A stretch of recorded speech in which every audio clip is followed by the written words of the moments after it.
Okay, now I change the hats and I'm the chair of the first session. The keynote lecture is going to be given by Professor Salim Ali, and this talk is going to be about peace parks, conservation and conflict resolution. Few points about Professor Salim Ali. He is an associate professor of environmental studies at the University of Vvermont, Rubinstein School of Environment and Natural Resources, and is also on the adjunct faculty of the Brown University's Watson Institute of International Studies. I choose few points from his CV. First of all, his main research focuses on the causes and consequences of environmental conflicts and how ecological factors can promote peace. Professor Salim Ali did his master's in Yale University in Environmental Studies in 1996, and in 2000 he completed his PhD in environmental planning at MIT, Massachusetts Institute of Technology, on the title of Environmental Resistance and Aboriginal Development, a comparative study of mining ventures in the US and Canada. I picked up from his CV that he speaks some languages that I never heard about. So, he is speaking fluently English, but also Urdu and Punjabi. These are Pakistani languages. And also Arabic and Persian, French and Spanish. A little. Okay, you understand. Cannot tell you about it. He published in this short period 5 books in very impressive places like Yale University Press. The book is outside there, Treasures of the Earth, Oxford University Press, MIT Press, and the University of Arizona. There are many awards. I will only mention one of them. He was invited for a closed meeting with the Dalai Lama to discuss conflict research and water security related to the Tibet region, and many other prizes. What I liked very much in the beginning of your CV is the word you quote St. Augustine. As you know, I like old literature. Much wisdom is there. We tend to read recent articles, but there's a lot of wisdom in the past. And I liked what you quote from St. Augustine. The world is a book, and those who do not travel read only a page. Please, Professor Salim Ali. Hey.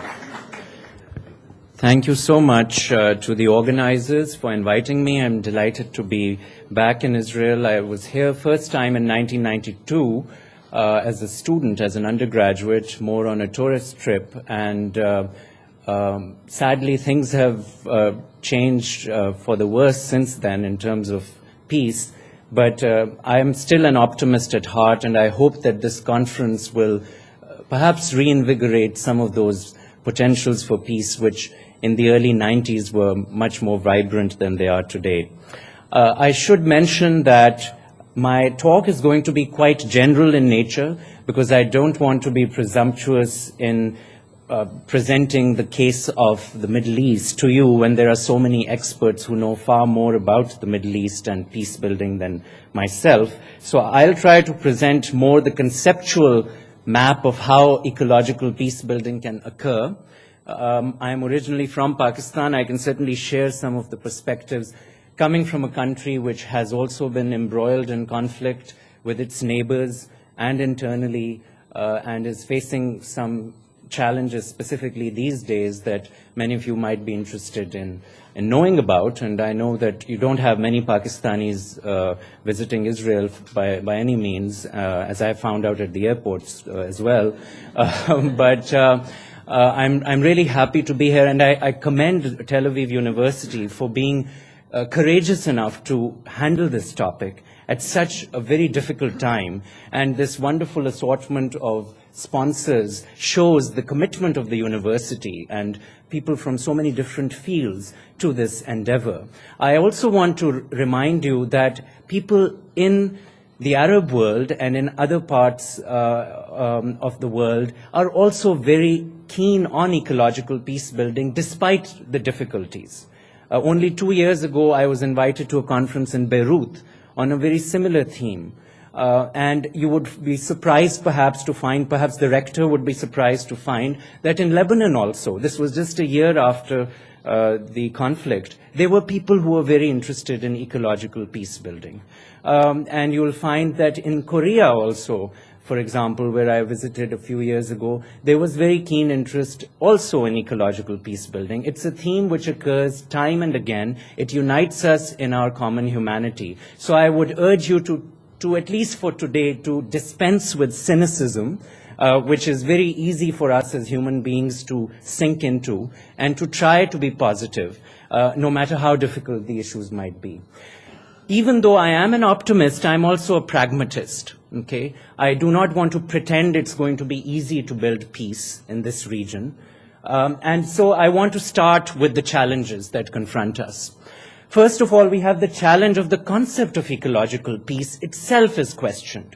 When the Nobel Peace Prize was first given for an environmental cause in 2004 to the Kenyan activist Wangari Maathai, some of you may be familiar with her work. She started the Green Belt movement in Kenya, and it was the first time that the Nobel Peace Prize was given for environmental issues specifically.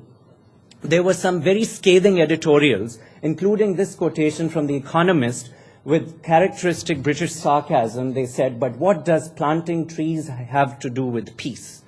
And not only was it The Economist, but also the Journal of Peace Research, which is published by and edited by a Norwegian, Norway being where the Peace Prize is given.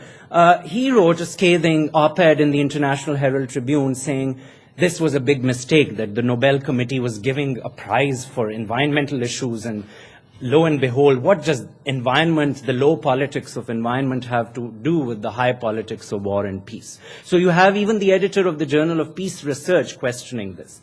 So this is something which we have to take seriously, that the challenges are very severe, not only regionally but conceptually. And then regionally, I put in some recent quotations for you. The Syrian Foreign Ministry statement from December 10th, in terms of the potential for Turkish mediation. And then also from a columnist in the Haaretz, whom I couldn't figure out if he was being sarcastic. I presume he was.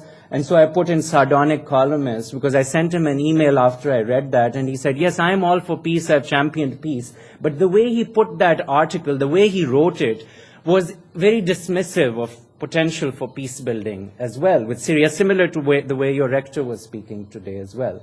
And so this is, I'm not going to read it out, but essentially what he was saying was, so what do we get by building peace with Syria? So we are dealing with tremendous challenges. We are dealing with challenges of concepts, of narratives across the board. But we shall not give up so easily, because these narratives have occurred in many other conflicts as well. Okay? Let us not forget that only less than a century ago, you had a situation when the entire world was embroiled in conflict and several million people were killed. You had a situation where 2 atomic bombs were dropped on Japan, and who would have thought that within a matter of a few decades, those countries which had been embroiled in such acrimonious conflict, when 250,000 people were incinerated within a matter of minutes, that they would now have such good diplomatic relations that you don't even need a visa for Americans to go to Japan. So things can change, transformations can occur beyond what you might expect now, and so I would urge you to keep those narratives in mind. The narrative of environmental peace building is also tied in with science in many ways. Linus Pauling, the image on the top left, won a Nobel Prize in the sciences and also a Nobel Peace Prize.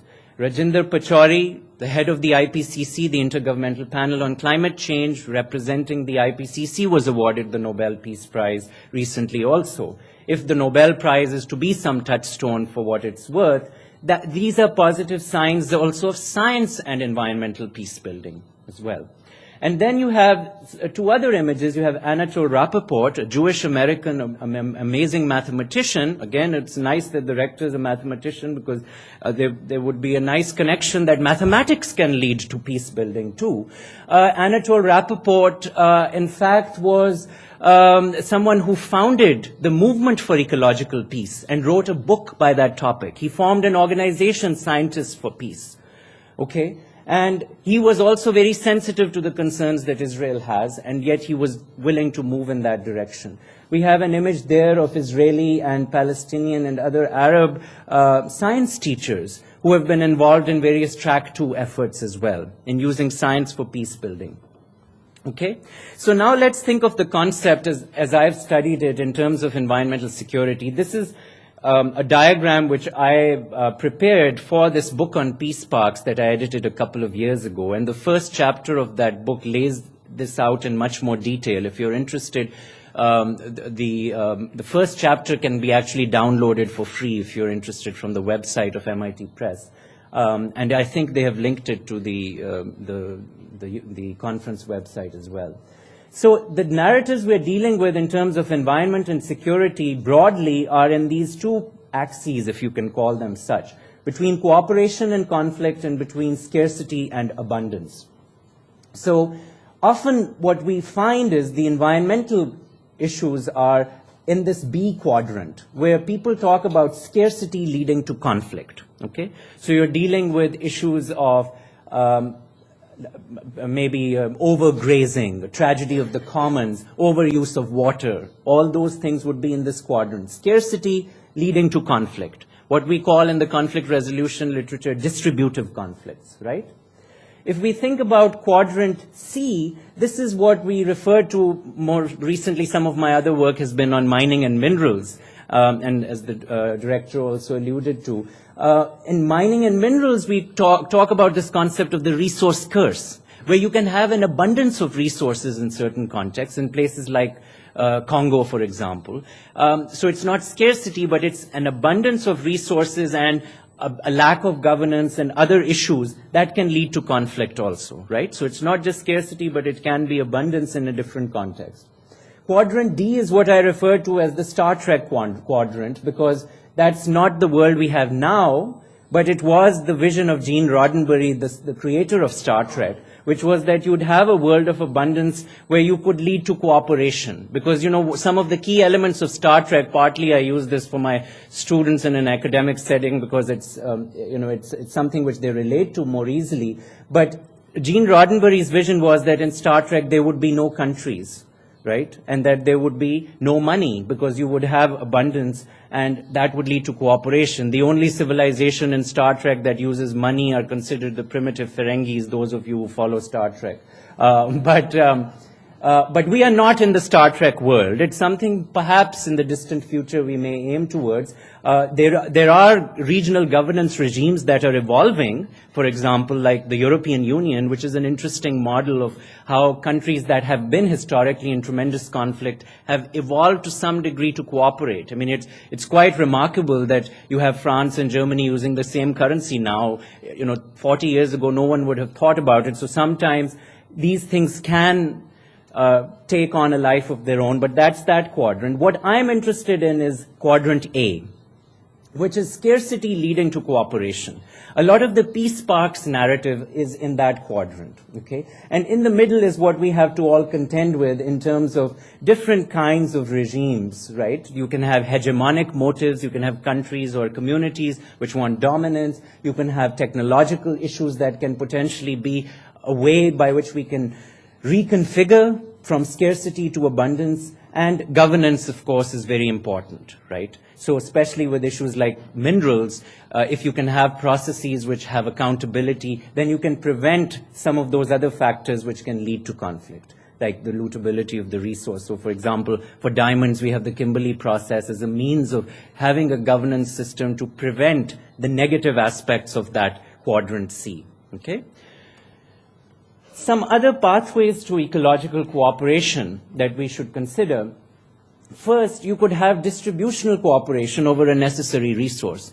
A lot of the narratives around water are in that arena. There tends to be a polarization around water. You have the water wars people and the water peace people. And I've tried to move away from that kind of polarization because it's not very fruitful. But in academia, those of you who study this will realize that there are people who say, well, water has always led to wars. And then someone else will document all the wars in history and say, well, actually, with water, there were only a few which were there. But then someone else will say, well, actually, but that was a proximate cause, but not the ultimate cause. I think that's not very productive, really. What I say is you can potentially have distributional cooperation if the regimes are appropriate, and you can have that with water, certainly. We've seen that happen in the case of India and Pakistan, for example, with the Indus Basin Treaty. But that doesn't mean that precludes the potential for conflict in the long term because of scarcity being sometimes much more so than it was predicted, and other factors. So we need to think in terms of the potential for reconfiguring the use of water or other resources in distributive terms as a means of cooperation. The second area is cooperation over what is referred to in sort of the game theory literature as a dilemma of common aversion. Okay. Generally, when we talk about resource conflicts, we talk about common interests leading to conflict. This is a bit of a, for some maybe an oxymoron because you say common interest should be cooperation, but often when you have common interests and you have scarcity and lack of trust, you actually get competition and conflict, right? So you often want to reframe the common interest in a way where it's framed in terms of a common aversion to depletion or deterioration of quality, right? Like in a lake, for example, where you could have a deterioration of quality of the lake leading to a problem for all the people who are going to use the water of the lake. And that would be a dilemma of common aversion, which would urge people to conserve the lake, have some kind of conservation regime around the lake. The third area where environmental issues can lead to cooperation is in terms of crisis. Okay, we saw this with the tsunami, with the Asian tsunami, where there's a sudden crisis. People are suddenly made to realize the importance of the environment in terms of their dependence on the resource. It can happen after an earthquake. And that can lead to cooperation sometimes, but not always. We also found out that in the case of the tsunami, in the Aceh conflict in Indonesia, it catalyzed cooperation, and it led to a resolution of the conflict. But in the case of Sri Lanka at the time, it led to an escalation of the conflict and ultimately to the war last year, which finally led to the termination of the Tamil leadership, though it's arguable as to whether that conflict is over or not. So it depends on how the issues come out, but that's another pathway that has been considered, and it's been studied by people like Michael Renner, if you're interested in that arena. Now, peace parks specifically, just first of all to give you somewhat of a definition, the term is used in many different ways, and there's no general universal definition of peace parks, so I'll define it for you in terms of how I think of it. Sometimes people refer to memorials as peace parks. Like in Hiroshima, you have this collapsing dome, it's a symbol of the bombing, and that park is referred to as a peace park. That's not what I'm getting at. Those are memorials, okay? Those are not really what we're trying to get at. There can be also other kinds of peace parks which are more just conservation areas which are bordering each other, right? And those are these transboundary conservation or protected areas. And there are about 240 of those. And they are sometimes referred to collectively as peace parks. I would say only a few of them would fit my definition of a peace park. A lot of them are adjoining areas which recognize that the environment defies borders, and therefore you have the same ecosystem on both sides and you've got conservation on both sides. But sometimes there is no cooperation between the conservation agencies on that, right? So then I would say they're not peace parks if they're not cooperating with each other. They're just adjoining transboundary areas in that way. there has been an effort since 2003 to try and document all these protected areas. And there's a website which the World Commission on Protected Areas under the World Conservation Union, IUCN, or now it's reverted back to its old name again, International Union for Conservation of Nature, they have set up. And I'm a member of the World Commission on Protected Areas. That's not a big deal because there are 1,000 members actually in the world. So the Transboundary Protected Areas Network tries to document all these different areas that are there, and currently there are about 240 of them.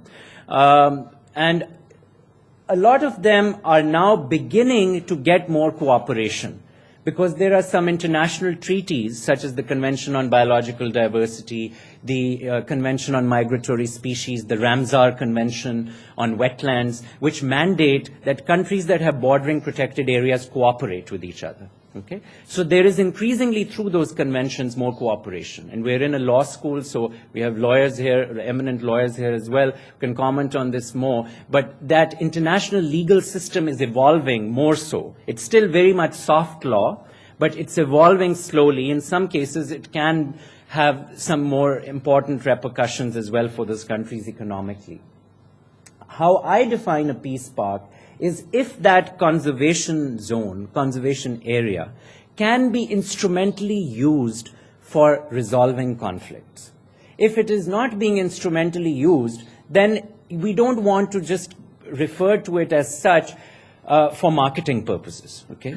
Now, there is maybe one other category that I might say is that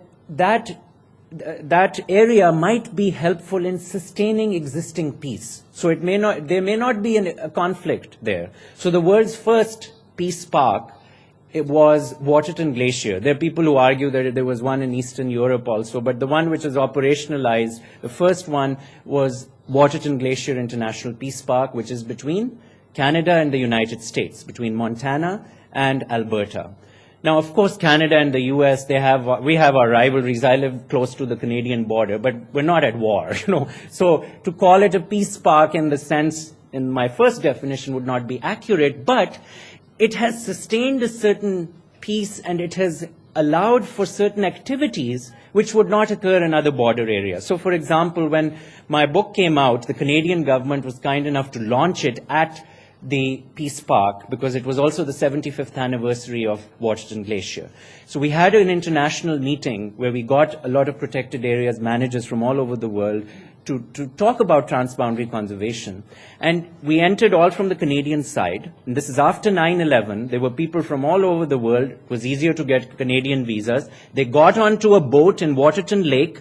They crossed over to the American side. They didn't need a visa, right? They were able to get off on the American side in Montana, walk around, couldn't go much further there. There were Homeland Security people there, but then they could go and back into Canada. So they could actually say they had been on U.S. soil without having a visa, which was a big deal for a lot of the delegates who were coming from very distant corners of the earth.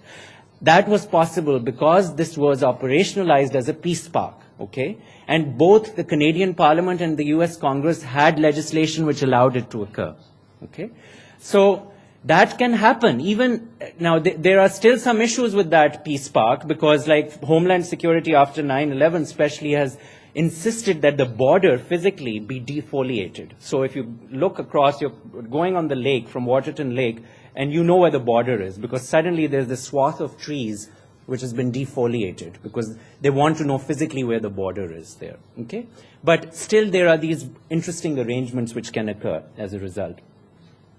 But perhaps more interesting, the cases would be where there was an existing conflict, similar to the Middle East case, where the formation of a conservation zone allowed for peace to occur.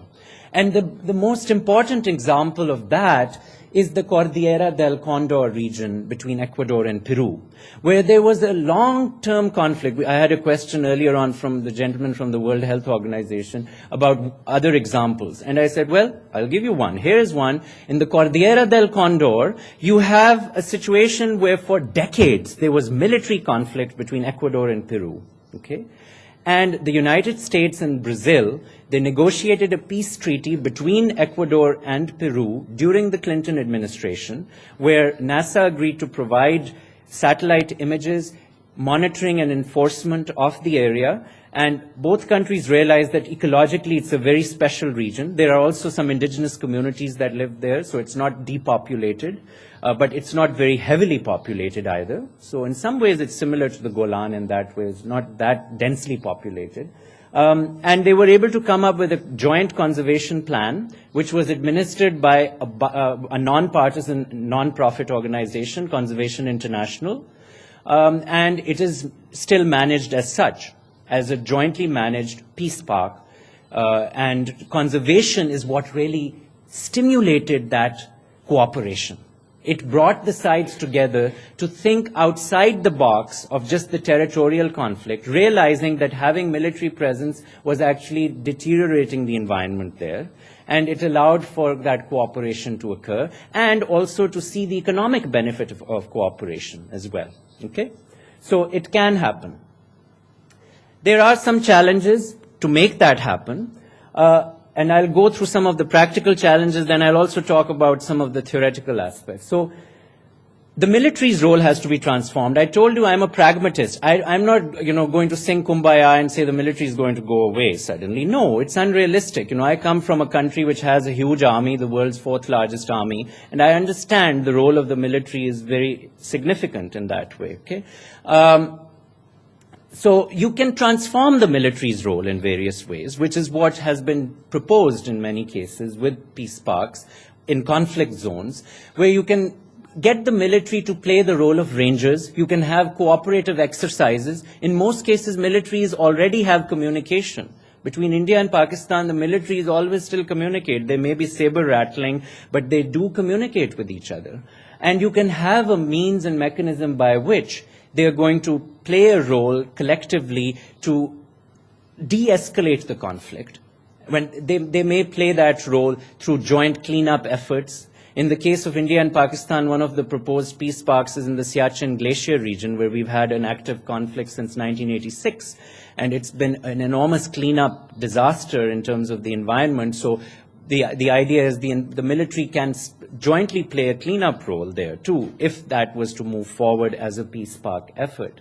And the chapter actually on the Siachen Peace Park in my Peace Parks book was co-authored by the former Air Marshal of the Indian Air Force. And I wanted a military person to co-author it because I wanted it to be clear that this is not some pie-in-the-sky academic from Pakistan who's making this proposal, but rather an Indian Army officer who is saying this makes perfect sense also. Okay? So again, we're approaching this from a very pragmatic perspective. Okay?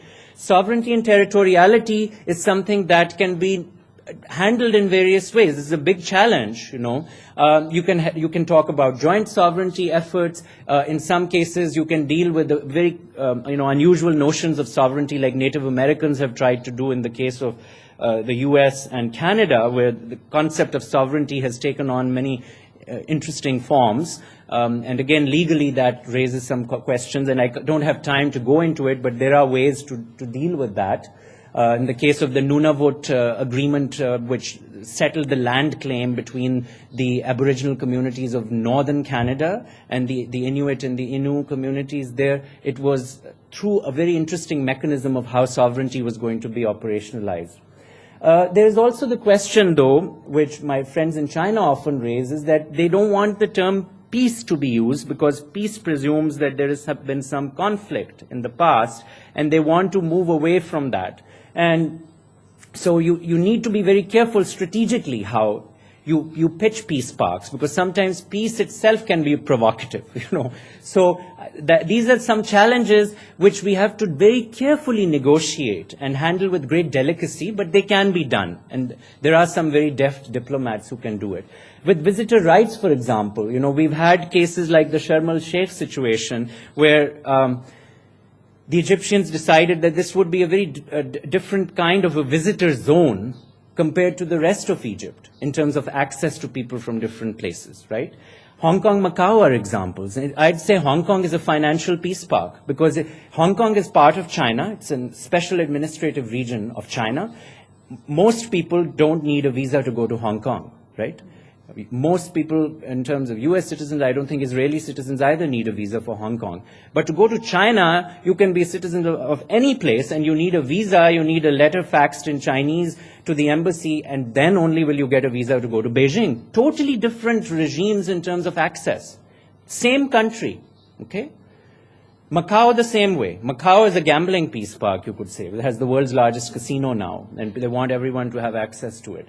But again, I'm trying to get you thinking in terms of outside the box. What may seem like there are no solutions, human creativity can find solutions. Okay. In other cases, you can have bargaining of issues, and in the Golan, actually, with the Fred Hoff plan, it's been land and water access control bargaining. Again, I'm not going to talk about specifics because we have experts who will deal with some of these issues on the Golan. But that can be another way of shifting the narrative from quantity to quality and access and control in terms of land versus water as well. There are also some policy challenges which we need to consider in various ways. I've approached this a little bit from an academic perspective. Since we are in a university, I think it's important to have that academic perspective too. Often, social scientists will raise this question of endogeneity. What does that mean? Simple way, it's the chicken and the egg problem. Which comes first? Will peace come first and then you have the conservation effort? Someone came up to me, they said, well, the Syrians will always say, first you have peace, then we'll do the peace park, And in some ways that may be instrumentally missing the point, because what we're saying is potentially if you can have the use of the environment as a peace-building strategy, okay? And I think increasingly people are beginning to realize that is possible, that you think of it as a dialectical process. Okay? There are feedback loops. You take one step and then you get some good feedback and then you move in the other direction. So we have to get out of that chicken and the egg loop situation, which many who are trained in linear social science, often they tend to have that presumption. First this will come, then the next thing will come. And we can't move back and forth between the two. But the reality is any peace building is dialectical in that way. Okay, so that's how we need to approach that challenge which is often raised. And I think that, many people in the Middle East are also very interested in that. And I have spoken to, people from the region also, and they are very willing to consider that if it is framed appropriately with assurances and monitoring, and often mediation is required in order to get that process to go, because there is otherwise a lot of trust deficit, as we call it. The pre-existing local conflicts can also undermine peace building, and here I'd give the example of Southern Africa, where the peace park concept has been popularized a lot because of the establishment of the Peace Park Foundation by several environmentalists with the support of Nelson Mandela after apartheid ended in 1995. The goal was that South Africa's neighbors would be involved in transboundary conservation and prevent conflicts from spilling over in various ways. And this was a time when Mozambique was just getting out of their conflict. You still had problems in Zimbabwe when they were getting worse, and Swaziland and Lesotho had their own issues. So the Peace Parks Foundation was established as a means of environmental peace building in that context. But the problem was initially they neglected some of the micro-level conflicts. In terms of, what do I mean by micro-conflicts? Herders, people who were already foraging in terms of their resources, and you put in a conservation model without considering those micro-conflicts, that can be problematic. As you know, conservation and parks have a very problematic history in that way. In the US, we know that parks were used as a means of dispossessing Native Americans. So many times when you use the concept of conservation without care, people may perceive that you are just coming in as a land grab. So you need to be very careful in how you frame conservation, that it will be joint use, that it will be economically something that won't neglect the concerns of the communities involved. And the Peace Parks Foundation initially, they didn't take those things into account. So they came under a lot of criticism. I think they have remedied a lot of those issues now, but that's something to be very careful about. in any kind of park creation conservation effort, okay, because it can be misperceived in that context. Now, there is the issue of also the conservation agencies being so separate from the security apparatus as well. That is that overall management systems in governments, they separate environmental conservation and security. And there's often very little communication. Okay, that's a big policy challenge. And that's changing slowly. Certainly in the US, you're seeing much more crossover between now the Pentagon and the EPA, the Department of Interior, on various issues related to conservation as well.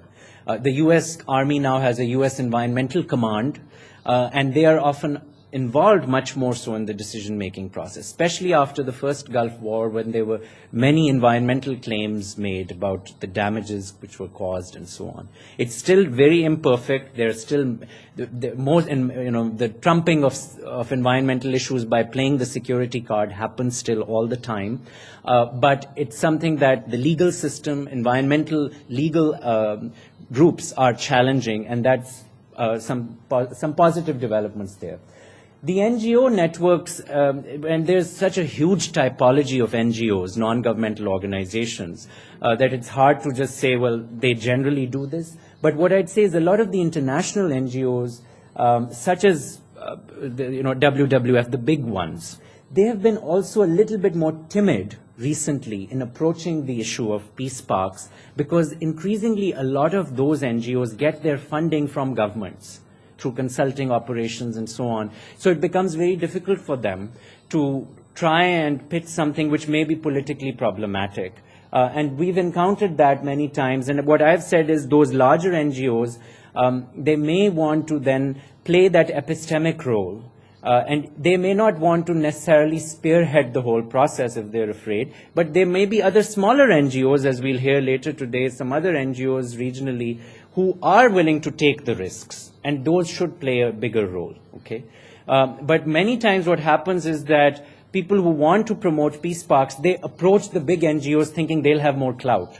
And the reality is many times those NGOs have a vested interest to become much more quiet about the process rather than to pitch it in the same way. So you have to be strategic at what scale you approach this, okay?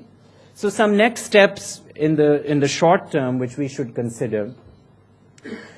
The Convention on Biological Diversity has a program of work, and in the case of, just for the context of the region, Israel and Syria have both ratified the Convention on Biological Diversity. This is one of the three major conventions which came out of the Rio Summit in 1992. It was climate change, biodiversity, and desertification. There was a fourth one on forests proposed, but it was not finalized. It fell through, basically. But those three, so CBD is a major convention, international convention. It hasn't been as successful as we would like, but it's trying to move in that direction slowly. As you know, it's a laborious glacial system of international governance.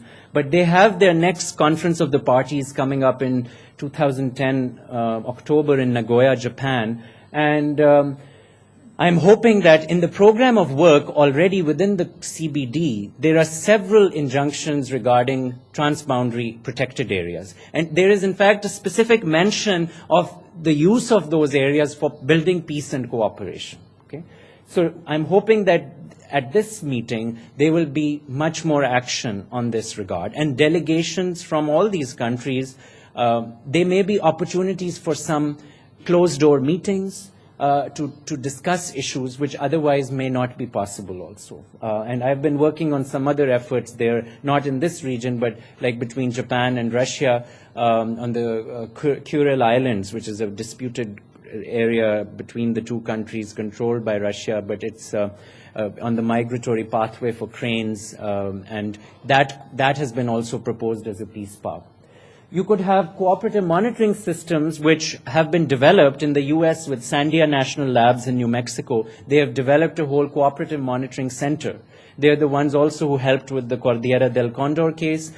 They get together many times army officers from different countries to consider prospects for cooperation. They've done that between India and Pakistan twice, to have brigadiers from both sides come and consider cooperative monitoring systems. And the technology is really getting there, where when there is a trust deficit, you can use monitoring systems to help and alleviate that stress.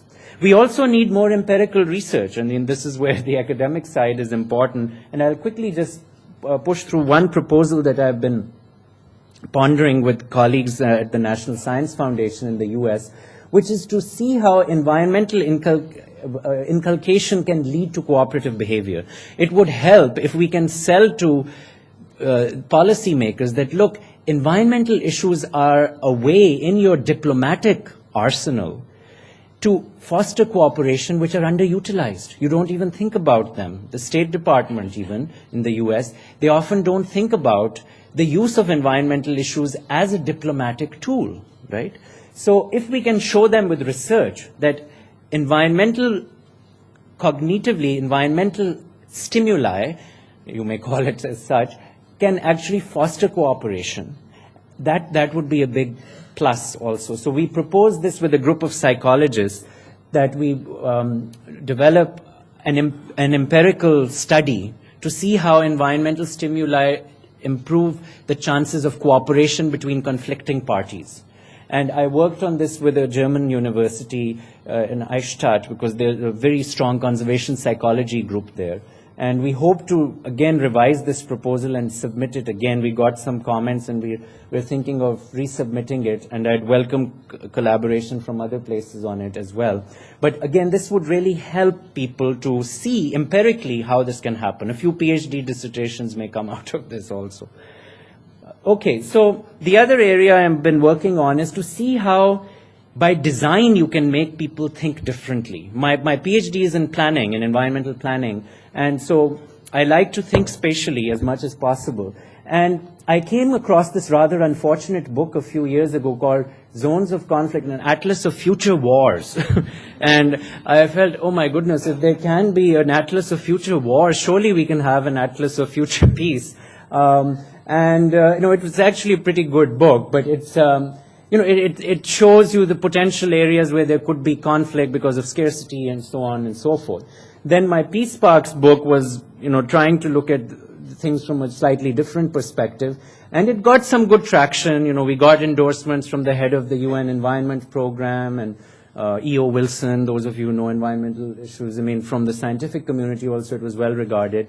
But again, it was considered a bit too academic. So now what we're working on is an educational effort to develop an atlas of ecological cooperation, which will first be available online, and it would show how eco-regionally you could get cooperation in conflict zones. Okay, and we're partnering with the National Geographic Society because they have a huge access. In terms of the number of people, it's the subscriptions of the magazine, 22 million subscribers, the largest of any publication in the world, more or less.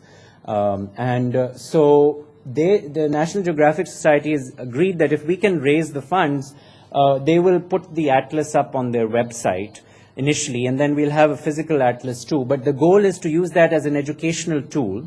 So at the grassroots, children who are studying geography will think spatially in a different way about border areas, border zones, in terms of peace building. Then it could be used by policymakers as well. But the goal really is to transform the educational experience in terms of border zones. Because when students look at a geography atlas these days, they see political borders mostly, right? Or sometimes they may see a physical map of the earth, but they don't consider the crossover in terms of eco-regions and conflict. And this would really allow for that to occur in a much more user-friendly way. Okay? So finally, I'm going to end with just some teasers on the Golan, because again, I'm not an expert on the Golan by a long shot, and so we have all the experts here from whom we'll be hearing later. But just some things to consider.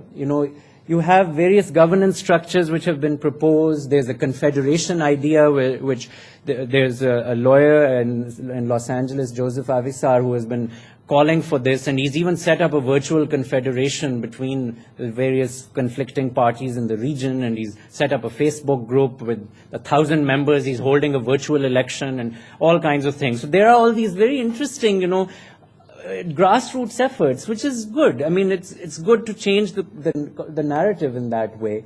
There is also the Hoff plan, and, you know, Fred Hoff, who is the deputy envoy from the Obama administration, he published a paper with the U.S. Institute of Peace last year, where he, in fact, promoted the idea of a Golan Peace Park. So this is not as pie in the sky, even from the U.S. government perspective, because usually they're very timid on these matters, but here you have their deputy envoy who published a paper on it.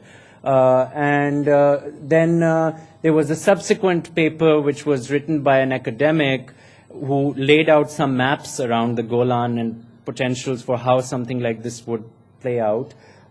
We've got the cooperative monitoring effort. I think Sandia National Labs can be involved if they're asked to in some capacity.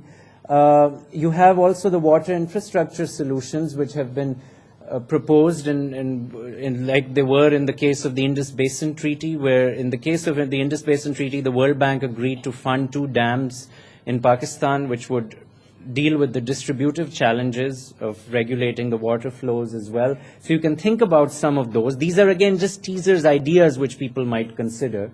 And then you have the role of mediation, which we need to talk about. How should mediation be handled in the case of the Golan, which right now I know both sides have been rejecting at various levels in the recent news. But those things change. I mean, you can't take all of that rhetoric too seriously. And the US and Turkey both can play a role. Turkey has offered to do so. So these are things to consider, and I'm going to end it there with a quotation from Anatole Rappaport from his work Ecological Peace, which I hope will leave you with some positive reflections on seeing how ecological peace building is idealistic but pragmatic. Okay? Ideals are not always things that you can never approach in the same way. Perhaps they lead us in the direction. You know, on my website I have a quotation from a Civil War general, Charles Schurz, which says, ideals are like the stars. We may never reach them, but like the mariners of the sea, we chart our course by them.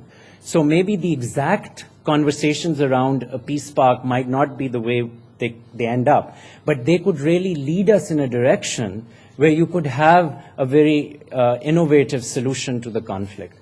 And again, science is central to this, that we must think about the ecology of the region, which is what Rappaport was really getting at.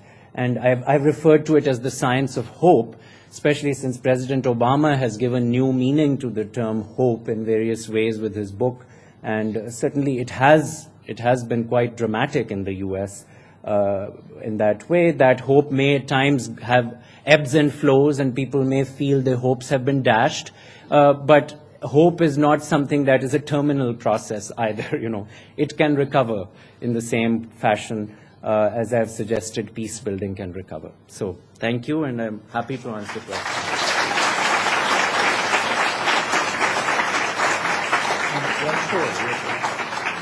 We have about 15 minutes, I think. Yes. We have about 10 to 15 minutes for some questions from the audience. Let me start over there. Yes, please. Yes. I'm particularly interested in the marine environment, and I was wondering if you could say a few words about particular challenges of marine peace parks. Yes, thank you. Regarding marine peace park efforts, there are several efforts underway. Actually, in this region, there was an effort in the Red Sea, as some of you are aware of that. But in Southeast Asia, there is a program also for some of the states near the Philippines and some of the islands in bordering areas, Malaysia, the Philippines, and Indonesia also to build marine peace parks there. In some ways it's easier, in other ways it's more difficult. So the easier bit is that you don't have people living in the oceans, and so you don't have the same kind of property rights claims in terms of land, but there the issue is fisheries. So you need some kind of fisheries regime which allows for those issues to be resolved. Fortunately, we do have a very complicated international system on regulating resources of the oceans. You have the Law of the Sea Convention. Again, I'm not a lawyer, but I've looked into some of these issues a little bit. You also have one of the oldest agreements, environmental agreements, is the International Whaling Convention, which goes back to the 40s, I think, right? So at least you have some structure. That's not enough, but it allows for some conversations to occur around marine peace building as well. So I would say in some ways the more difficult bit is that you don't have sometimes the same impetus for resolving the issues as you might have for land issues because people don't live there. But the Southeast Asian case is very interesting. If you like more information, one of the other very prominent people who's worked on peace parks, Dorothy Spitz, who did her PhD at Duke on peace park efforts. She's currently working on marine peace parks specifically. So I'd refer you to her work in that regard. I would ask to the people who ask the question to identify themselves. Please. אני אשאל בעברית. שמי אורי רחב. Okay, let me just get I'll just get my translation on. Thank you.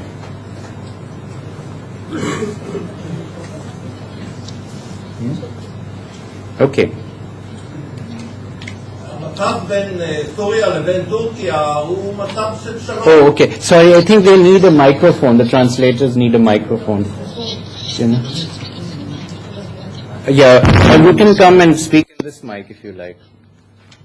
I don't have a wireless mic. Yeah, no, you can get it. It's fine. Okay, he's coming here.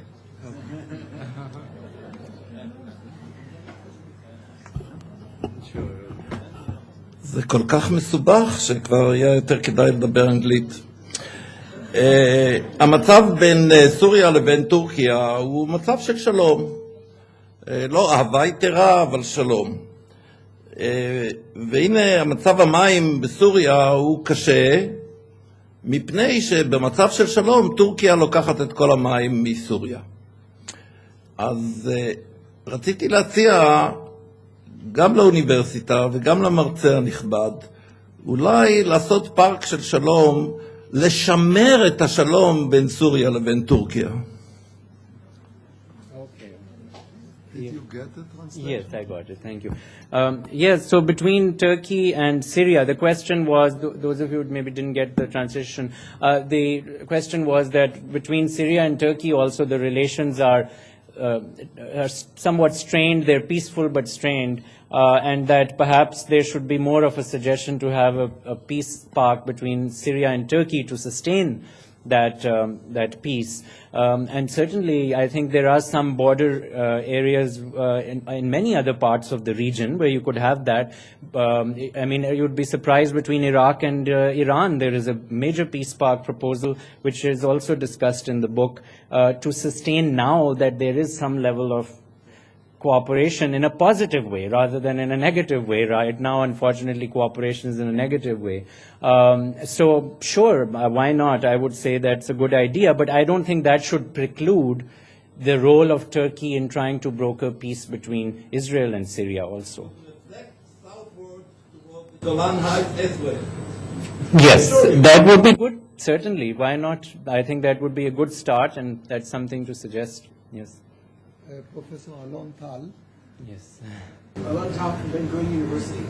As you said, in the sea it's very easy because there's no people. If it was just nature, it seems like your vision would be much easier to achieve. But unfortunately, there are a lot of people, and peace parks tend to have to be more in a biosphere, which includes people. So my question is, what kind of practical mechanisms can you offer, models, that deal with the demographic problems, particularly in light of the fact, for say, that the Syrians envision 500,000 people half a million Syrian citizens moving to Golan Heights. How do you sustain a stable equilibrium in such a part Yes. given the potential for demographic shifts? Yes, I think the only way to handle that is through some financial arrangements, which would allow for, like with any kind of situation with the Amazon or other places where you have potential for either deforestation or migration occurring, then you have to be able to provide compensation for people who may have otherwise wanted to go there. So there has to be some financial arrangement. Otherwise, it's very difficult to prevent those micro conflicts that I was mentioning. But if it's more of a policy-driven migration where people are being deliberately given incentives to migrate, well, that needs to be part of that negotiation, that you don't want to deliberately, those people who have claims to the land already, who have had some historic association, then yes, you need to financially give them compensation. But for the others who are being given perverse incentives to move, that needs to be negotiated beforehand. We are seeing with the most protected areas that is possible now. The old model of conservation where people were just told, no way can you come here, is fast changing. And they're often offered some kind of compensation. Okay. This UN, my name is Mikey Seuss, retired World Health Organization. And there is this UN Environmental Agency headquartered in Nairobi. You didn't mention them. I don't know, I don't think they're involved in these things to the best of my knowledge. But they would be kind of a body in organ that you should get involved, may be helpful. Well, solve problems. You don't see that, Yeah. but just an idea. Well, actually, the head of UNEP, Achim Steiner, he wrote an endorsement on my Peace Parks book, so they are clearly supportive of the idea. And Steiner himself is a very enterprising leader. He's German, someone who worked as the environment minister in Germany, has been very supportive. While he was in Germany, GTZ funded the peace park effort between Tanzania and Mozambique in the Selua-Niassa corridor, which is the world's longest elephant range. And so they funded the establishment of a transboundary corridor for conservation there. So I think UNEP, and under especially Steiner's leadership, it would be very possible that it will move forward. UNEP is very limited in its mandate, as I'm sure you know. It tends to play more of a role within the UN system of providing knowledge and writing reports and synthesis and things like that. But if UNEP's role is changed by the General Assembly, where they're given more power, that may well change, hopefully. But there has been a lot of debate on the transformation of UNEP in recent years, and I think that within the next 5 years there will hopefully be some potential change in the UNEP system also. We have time for two more questions. Robin White, please. My name is Robin White. I'm from the Israel Palestine Center for Research and Information. Speak louder. Yes, I'll try. The question I have is from the work that I did on this program now. The problem is that this area, one party to the ownership, claims it all. Yes. And I don't want to drag you back into thinking about the land. But what incentives can be offered to the government of Syria to change its sense that it owns it all, that it will do what it likes with it, and that anybody else really has no voice because it is our property? As if someone were to build in your back garden, you say, well, we're going to share the hut with that. They feel that. And I don't quite see how that objection is to be overcome. Yes. Well, I think in the Fred Hoff plan, again, this will be discussed more so, there's a land for water potential exchange in that way. There are also different models in terms of the assurance in some form or another of access to the land. And so the whole point is that you can find innovative arrangements, even if one side claims the entire area. You could have a joint sovereignty. There are many models which have been presented. The Hoff plan specifically says land exchange for water access and availability, because for Israel, 30% I think of the water comes from the Golan. So that's the major concern. But sort of the old concern in many ways of strategic advantage of the heights themselves has diminished with technological changes, as I understand it from talking to military experts as well. We have time for last question, please. Yes. Thank you very much for your talk. My name is Janice Golden from South Africa. I think your talks concentrated mainly on the cooperation between governments and NGOs, but you didn't get well on the role of the public sector business. I just wondered about your perspective on that, particularly as it relates to job creation and job creation. Yes, certainly. If you like, I can take a few questions and then wrap up. Just were there a few others, and then I can hear. One more question. Yeah. Yes, Please present yourself. Dr. Linda Whitaker is your major parks authority. One thing that was not touched on was joint management of these parks. In 1994, I was involved in a project that was to establish joint management of parks on the West Bank between Palestinians and Israelis. Obviously, it didn't happen. But we were forging new ground, trying to figure out how functionally we would work together in parks that must be actively managed. It's not enough to be a fence around. You have to continue managing. Yeah. We have examples from elsewhere how this is done. Yes, sure. Okay, so first regarding the business question, businesses have a very important role to play, especially if you're talking about the tourism sector, which has been used as a means of promoting the idea of peace parks, and there's an entire organization called International Institute of Peace Through Tourism, which deals with those issues specifically. And the Peace Parks Foundation in South Africa has been modeled along a public-private partnership, because in many cases businesses are involved, and the Peace Parks Foundation is largely funded by business entities in some form or another, or people who have had business links, like Richard Branson from the Virgin Group, or Ted Turner, or from the Turner Foundation. So the businesses have been very actively engaged in those ways. Of course, you need to be careful about the motivation, because you don't want that to dilute the conservation effort. But I'm all for getting businesses in a positive way involved. For example, in Mexico, the cement company of Mexico, Cemex, they have been very active in promoting peace park efforts between Mexico and the U.S., and they funded an entire big coffee table book with Conservation International just on transboundary conservation. So you find businesses have a keen interest on it. Regarding community partnerships, I'd say in most of the cases of the African peace parks, actually, much of the work in terms of management is very much at that community level. So you have the case of the W International Peace Park on the Niger River, which we have a chapter also in the book on. If you look at the Central African Peace Park efforts in the Great Lakes region, a lot of that is very much at the community level. The reason why I was stressing the government more so is because government is often the impediment to those community collaborations. If you can get over those impediments of border security and so on, then often you see that the civil society groups are much easier to cooperate and stimulate with the cooperation. Okay?